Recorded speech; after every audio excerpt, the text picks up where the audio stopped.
I surprised my cheating wife with divorce papers at her secret hotel getaway affair.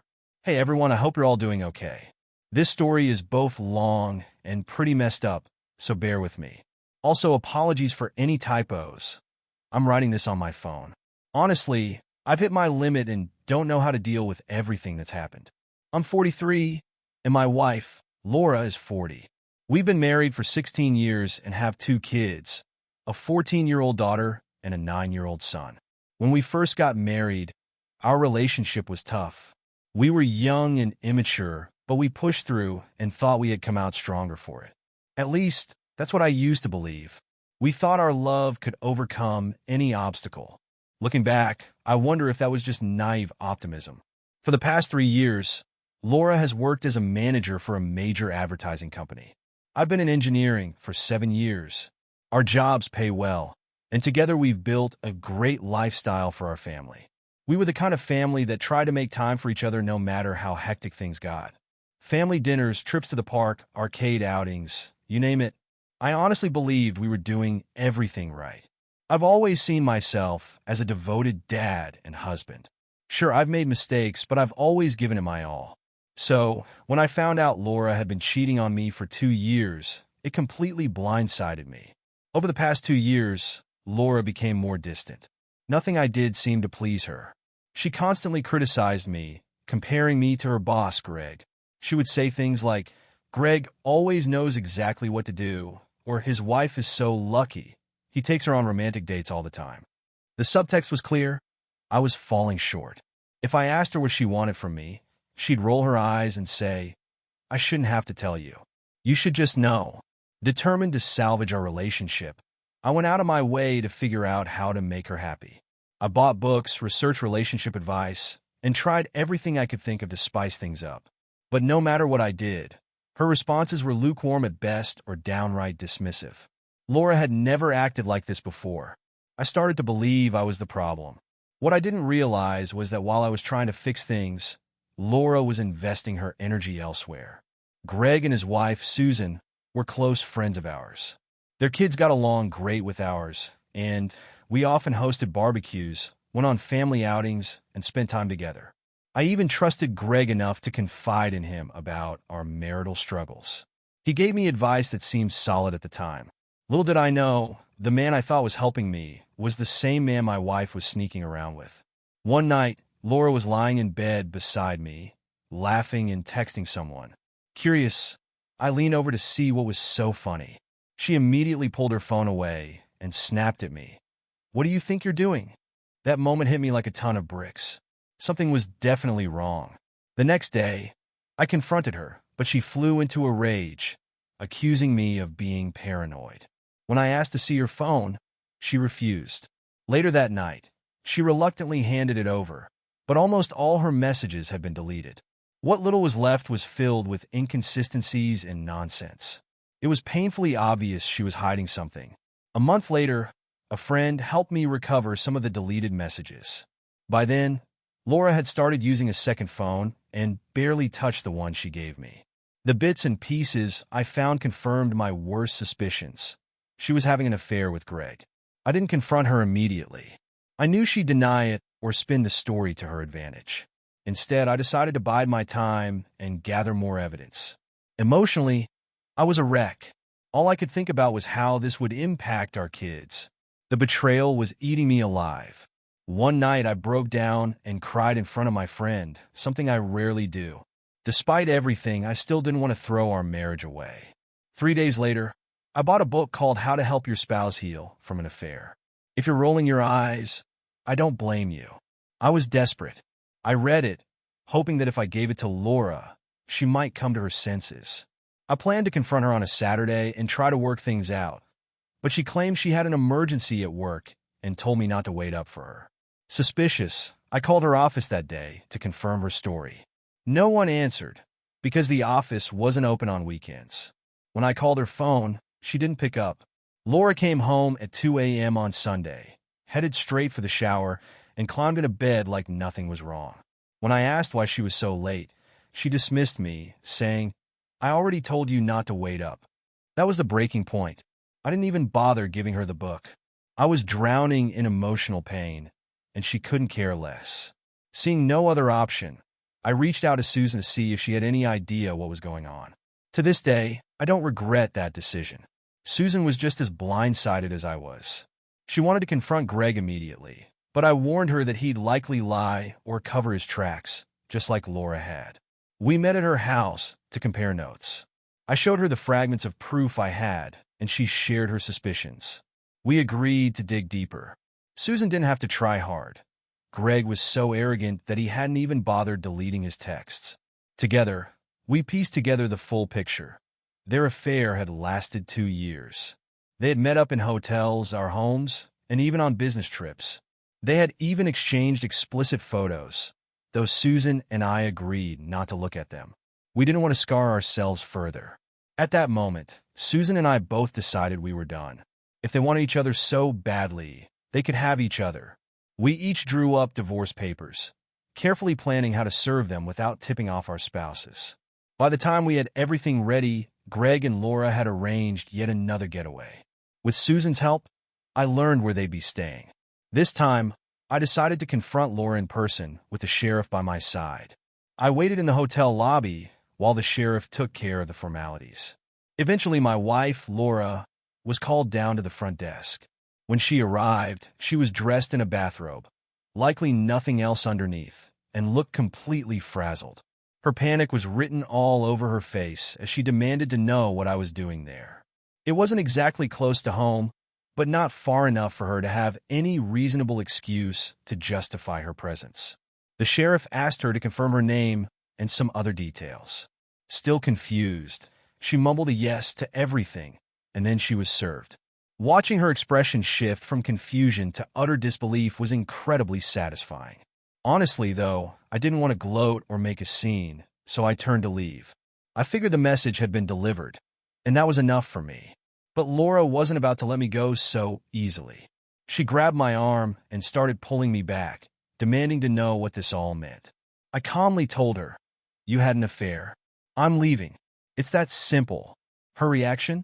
She started screaming at me, insisting she could explain, that I had misunderstood, and even had the audacity to say it was my fault. Her grip tightened, and the sheriff had to step in, ordering her to release me immediately. Reluctantly, she let go and broke down, crying. As I walked away, I could hear her sobbing and shouting behind me. I didn't turn back. My only focus was getting home. Later, I heard through Susan, her boss Greg's wife, that Greg had a full-on meltdown when he was served his divorce papers at home. We didn't give them the slightest chance to get their story straight. Just like they blindsided us with their betrayal, we blindsided them with the consequences. My divorce is set to be finalized in a couple of months. Susan's process, on the other hand, is dragging a bit longer. Interestingly, both Greg and Laura are fighting tooth and nail to stop the divorces. They've both come up with the same pathetic excuse. Their affair was purely physical, nothing emotional, and they never planned to leave their families. Apparently, this means I should give Laura a chance to fix things. People have worse affairs and still make their marriages work, right? When I asked Laura what she thought was going to happen with all of this, her answer infuriated me. She said she'd just been going with the flow and acting out of character. Oh, really? 2 years of calculated sneaking around, and now she's suddenly a different person? I told her straight up that she was delusional. People around me, even my own mom, think I'm cruel for not giving her another shot. They say everyone makes mistakes, and Laura clearly regrets hers. But here's the thing. I won't let myself be anyone's backup plan. Our kids know as much of the situation as is appropriate for their ages. They fully support me, but understandably wish we could stay together as a family. The hard part is that Laura and I still live under the same roof, which makes it even harder for me to stick to my decision. She's been going to therapy and reading the infidelity book I bought, and she's pulling out all the stops to show me how remorseful she is. She keeps saying she'll do whatever it takes. My response? You're just sorry you got caught. That's all I need to know. Laura has started calling me bitter and resentful, claiming I can't let go of the negativity. She apologized later, of course, but I know that's how she really feels. She also can't stand the fact that Susan and I still talk. She's convinced I'm going to have a revenge affair or that Susan is the reason I won't reconcile. Laura has even begged me to cut off all contact with Susan, just like she has with Greg. I told her she's lost her mind. Why should I respect her opinions now? Honestly, I have zero respect left for Laura. She refuses to give up, though, and keeps trying to discuss her thought process during the affair. To me, these are just excuses, so I shut her down every time. She wants us to go to couples therapy together, but I've read enough to know therapists often blame the betrayed spouse, and there's no way I'm signing up for that. She's also suggested we read more infidelity books together. But what's the point if we're divorcing? One of her more desperate tactics has been trying to initiate intimacy. She claims it's not manipulation. She just wants to show me how much she loves me. I corrected her. You mean you love me now? Convenient timing. People around me are frustrated. Even my mom keeps saying, people make mistakes, and Laura's trying her best to prove she truly loves you. But I've made it clear, I'll never let myself be someone's fallback option. I feel bad for how cold I've been toward her. Part of me still loves her, even though it's tangled up with hate. Am I being too harsh? Some people think I'm rushing this divorce and will regret it. Honestly, I don't know what's real anymore. Thank you to everyone who's taken the time to respond to my situation. Your advice and insights have been incredibly helpful. I've been thinking things over, and we'll talk to Laura soon. For now, though, I still believe divorce is the best path for me and my kids. To those of you asking for an update, thank you for your concern. I'm trying to clear up a few things. Laura and I are not reconciling. I'm still moving forward with the divorce. She's been begging for another chance and has been working tirelessly to prove herself. But 2 years of betrayal is too much for me to forgive. If it had been a one-night mistake, maybe I could have looked past it. But 2 years? That's a slap in the face. I can understand the temptation to forgive her. She's not a monster, just someone who made awful, selfish choices. But even though she claims to be working hard to become a better person, I'm not sure I have it in me to give her another chance. As the divorce moves closer to being finalized, I find myself feeling more at peace. Recently, Laura suggested that maybe after the divorce we could try again. She's even proposed something called a post-nuptial agreement to reassure me. Surprisingly, I wasn't entirely against the idea, but it would take a monumental effort on her part for me to even consider it. And honestly, I don't see how it would benefit anyone. Not her, not me, not our kids. A big part of why I want this divorce is because it feels like the only justice I'll ever get. It's the one way I can hold her accountable without lowering myself to her level. After sharing more details about the affair with my mom, she became absolutely furious with Laura. Now I'm stuck trying to figure out how to navigate that mess. I didn't plan to share this until after the divorce, but today I need to vent. Laura is completely obsessed with the idea that I'm going to have a revenge affair with Susan. It's driving her crazy, especially because I still see Susan occasionally. Laura's insecurities are through the roof. She constantly compares herself to Susan, who, let's be honest, is a total knockout. Young, stunning, and running a successful business. Laura's paranoia makes her think I'll jump into bed with Susan just to hurt her the way she hurt me. The hypocrisy of Laura lecturing me about 2 wrongs don't make a right is infuriating. She's not wrong. I have no intention of sinking to her level, but coming from her, it's laughable. Whenever I visit Susan, always with the kids, by the way, Laura either becomes heartbreakingly sad or suffocatingly clingy. She's thrown herself at me countless times in a pathetic attempt to make sure I don't cheat on her. It's ridiculous. The same woman who broke my heart now thinks she has the moral authority to police my actions. It's absurd how selfish cheaters can be. They only think about their pain and their fears, completely ignoring the damage they've done to others. Meanwhile, the betrayed spouse is left to pick up the pieces. For some added irony, Greg is still living in their vacation home, begging Susan to take him back. Honestly, it's a little satisfying to see him squirm. He hasn't tried to confront me, probably because he knows I have leverage over him, but he does everything in his power to avoid me when he visits his kids. I almost feel sorry for the guy. Almost. Right now, Laura is trying everything she can to win me back. She showers me with affection, but I've brushed it off. I'm in such a bad headspace that none of it matters. We have a therapy session later today, and I'm feeling the urge to unload all the anger and pain I've been carrying. The rage is becoming harder to contain. In therapy, Laura has been pleading for more time to prove herself. She comes armed with reason after reason why I should at least try to help her salvage our marriage. Not reconcile, she insists, but just see if there's something worth saving. I've reminded her, over and over, that she's only putting in this effort because the affair blew up in her face. If she were still sneaking around with Greg, none of this would even be happening. She's admitted to emotionally abusing me during the affair and has apologized multiple times. She's made so many promises about making things up to me, about how she wants to rebuild our marriage and make it stronger than ever. I asked her if she's willing to endure my anger, because I have plenty of it, and she didn't hesitate. Yes, she said. If it helps you heal, unload everything on me. For the first time, she opened up about her insecurities and jealousy towards Susan. She admitted that the affair made her feel desirable and inflated her ego. It was all a fantasy, she confessed, something she knew wouldn't last. She claimed she barely thought about the consequences, but now carries the guilt with her daily and believes she'll never truly forgive herself. She even said she could never measure up to Susan, who, in her words, is beautiful, intelligent, and kind, a woman with integrity.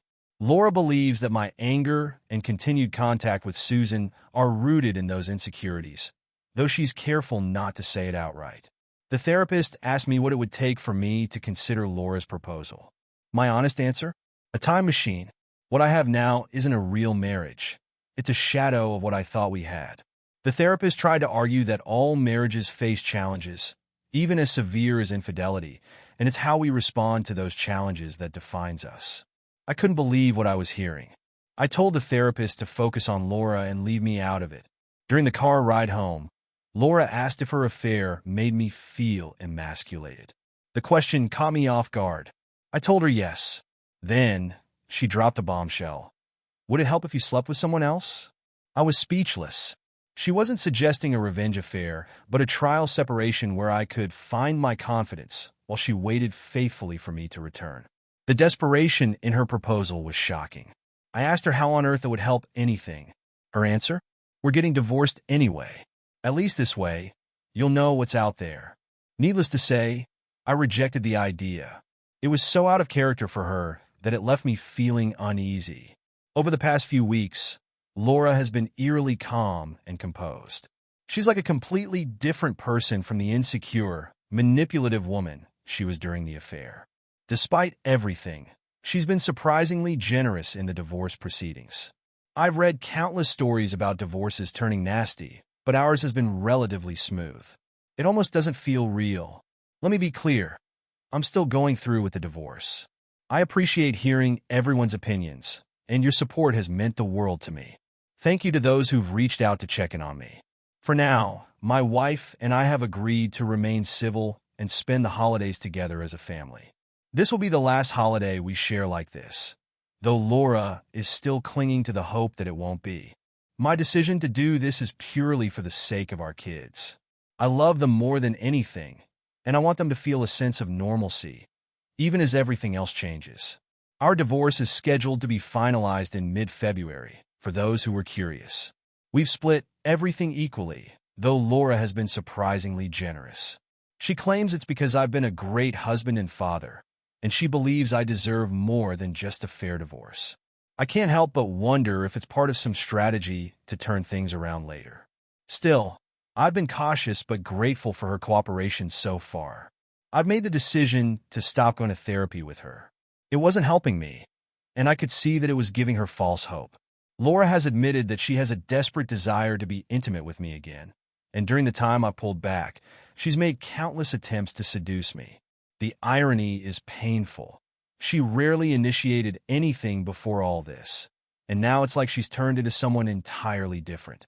At first, her persistence upset me, but eventually, I could see that she recognized how emasculated and undesirable her affair made me feel and was trying to address it. Even so, I've rejected her every time. She insists this has nothing to do with reconciliation and that she just wants me to feel wanted and appreciated. I don't buy it. Her efforts, New lingerie, suggestive texts, constant physical contact are relentless. She even went so far as to burn and replace anything in the house that had been tainted by Greg, and she did it without me asking. Frankly, I didn't care where they'd been or what they'd done. To me, it's just another manipulation tactic, and I refuse to fall for it. For now, I've cut off contact with Susan. Things between us were getting a little too personal for my comfort. To the people who suggested I might have been heading toward a revenge affair, you weren't entirely wrong. I didn't even realize it myself until Susan admitted she had feelings for me and wanted to see if there was a possibility of something more. She told me she'd wait until my divorce was finalized before bringing it up again. Her honesty left me confused and uncertain. I didn't know how to respond, so we agreed to take some space to sort things out. Susan is an incredible woman, and it's hard not to admire her. But I'm not sure I can return her feelings, and I don't know how to navigate this situation. Some people have suggested that my relationship with Susan might be interfering with her ability to reconcile with Greg. Let me be clear. Susan's decision to leave Greg is entirely her own. We don't spend our time bad-mouthing our exes or plotting revenge. We've just supported each other through the aftermath. Greg, on the other hand, recently came to me in person to apologize for everything that happened. It was honestly shocking to see him so humbled. This was a man who had always carried himself with arrogance, and now he seemed broken. Call me petty, but I didn't accept his apology. I don't care what he's going through. That's his problem, not mine. Here's something I've been wrestling with. Is it wrong for me to consider sleeping with Laura, even though I'm certain we're not reconciling? I can't deny that I miss the intimacy, the connection, the closeness of it all. Laura has been doing everything she can to initiate it. She's written letters, sent explicit texts, tried touching me constantly, but I've resisted. Still, there are moments when it's hard to say no. I've realized something important recently. I thought I wasted all these years on a woman who was worthless, but that's not true. Laura gave me great kids and some good memories, and those are things I'll cherish forever. But I've also realized that I deserve better. Laura betrayed me, belittled me, and poured her energy into another man while I was giving her everything I had. Coming to terms with being over her has been liberating. Now, she's bending over backward to keep me, doing all the things she couldn't be bothered to do before. Suddenly, she wants me to be happy, to feel respected, to be treated like a priority. Suddenly, she's adventurous and passionate in ways she never was when we were together. Reading her old texts with Greg gave me just a glimpse of the things she did for him, and now she's trying to offer me the same. It's infuriating. Why couldn't she have done this when it mattered? These days, Laura is all about respecting my boundaries, giving me space, and being brutally honest. She wears her guilt like a badge, and I can see how much she regrets what she's done. The shame on her face is constant, and I can tell she's trying to hide how miserable she feels. Strangely, it makes me hate myself a little for not giving her a shred of hope. But then I remind myself, this is what she brought on herself. People keep telling me that her actions now show remorse and that many couples come back stronger after long-term affairs. They ask why I'm basing my decisions on emotion instead of giving her the logical, objective chance she claims to deserve. To that, I have one answer. I will not tolerate disrespect. Maybe in the early days of discovering the affair, I thought I could forgive her, but not anymore. I've woken up to the reality of what she's done.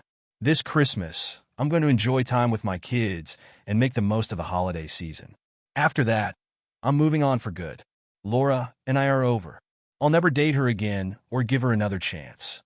I want her to be happy. I really do, but it will never be with me.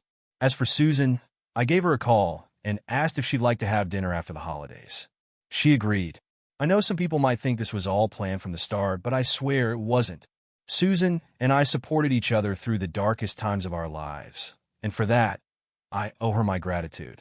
The idea of being with another woman never crossed my mind during these years of chaos. My emotions were so thoroughly messed up that I couldn't even imagine the possibility. Even when Susan and I had dinner, it started with no expectations beyond sharing a meal and a conversation. But as the divorce draws nearer, I've started to realize that my life isn't over. I have options. One of those options has been right in front of me all along. I don't think about Greg anymore. He doesn't matter to me, and whatever happens to him is no concern of mine.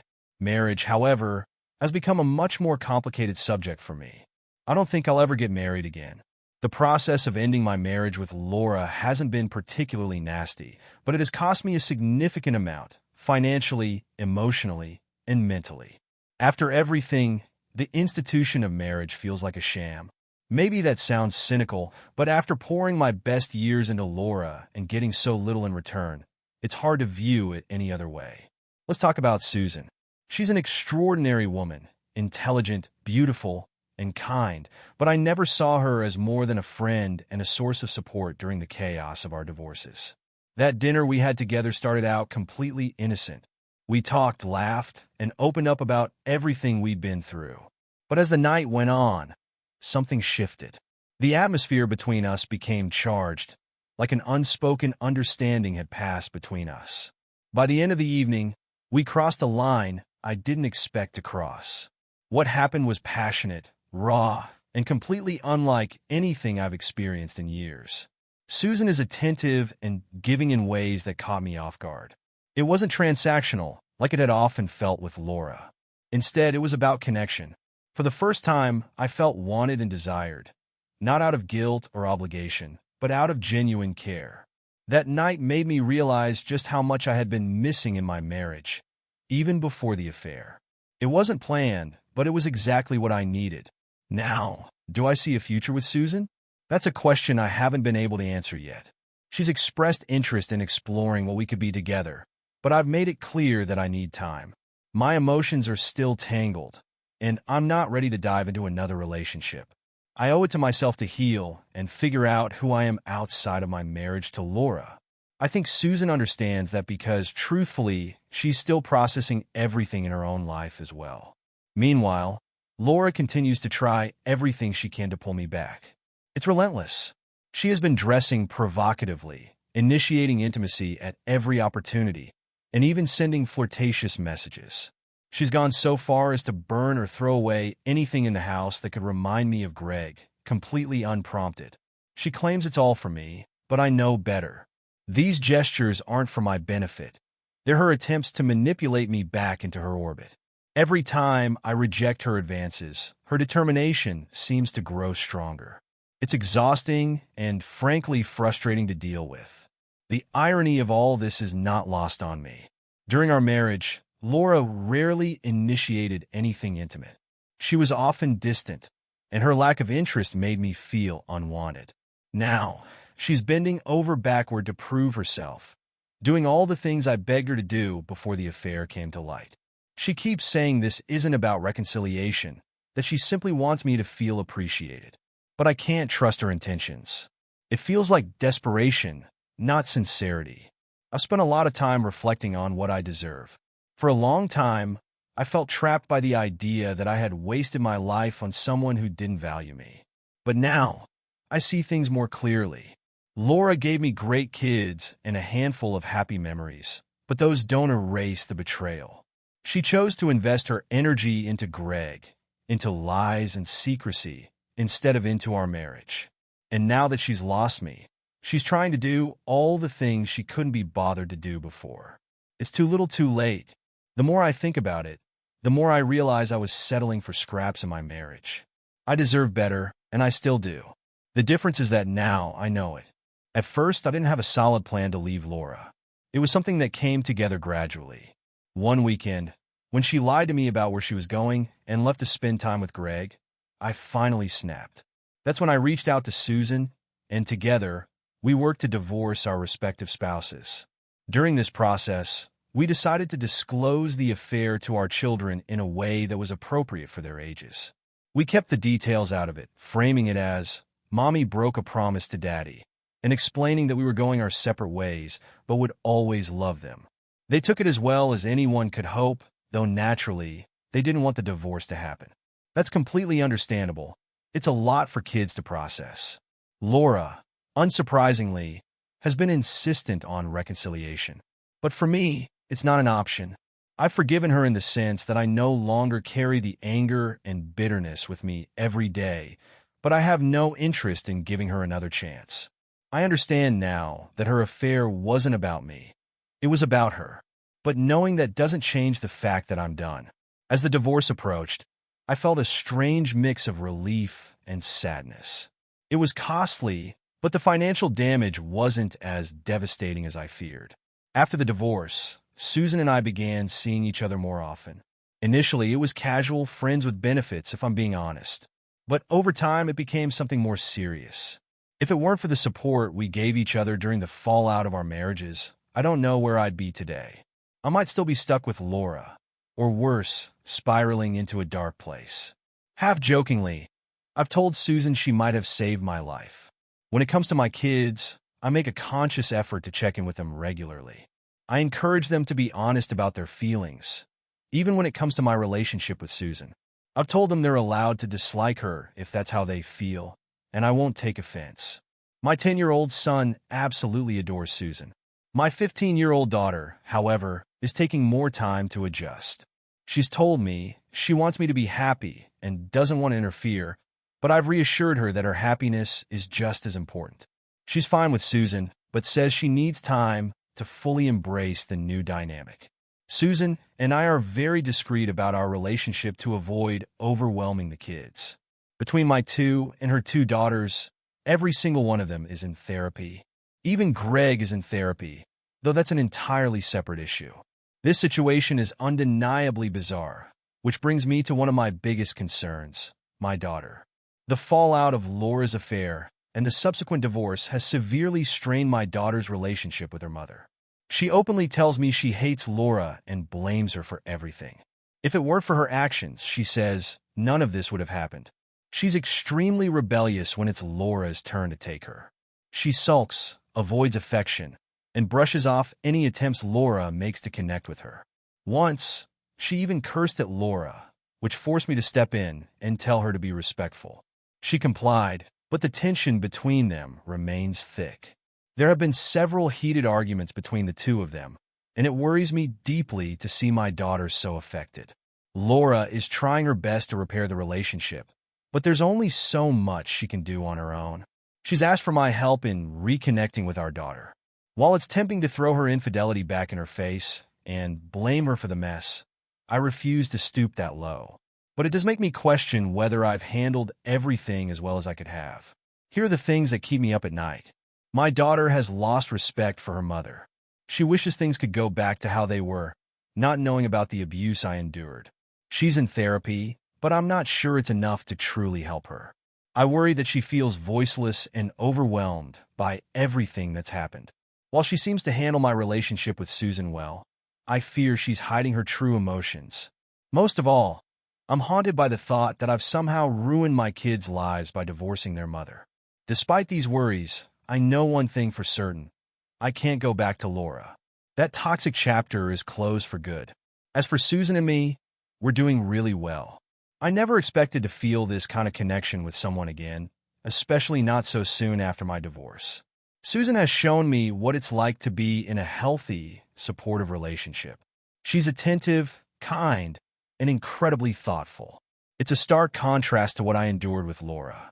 For the first time in a long time, I feel genuinely loved. The kids are starting to warm up to the situation, too. My son and daughter love spending time with Susan. Her daughters have grown to like me a lot as well.